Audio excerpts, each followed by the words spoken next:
વડોદરાના ડભોઈમાં આવેલા પ્રસિદ્ધ તીર્થધામ કાયા વરુણ મુનિ આશ્રમની આસપાસ કંપનીઓ દ્વારા પ્રદૂષિત વાયુ છોડવામાં આવતા મંદિરમાં આવતા શ્રદ્ધાળુઓ અને સ્થાનિક રહીશો ઉપરાંત યોગ સાધકોમાં ભારે મુશ્કેલી મુકાયા છે।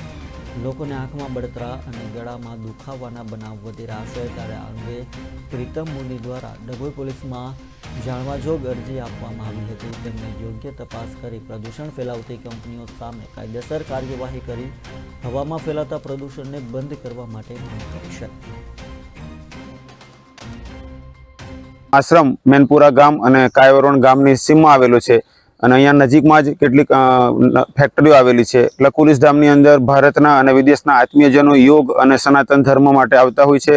ગુરુકુળ છે, અહીંયા આગળ અનેક રાજ્યોના બાળકો ગુરુકુળમાં અભ્યાસ કરે છે।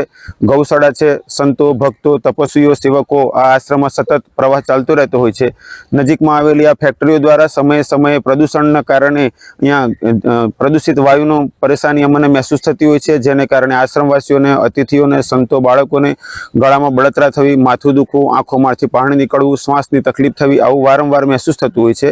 તેને કારણે મેં પ્રીતમ મુનિએ પીએમઓમાં અરજી કરી હતી, ફરિયાદ નોંધાવી હતી।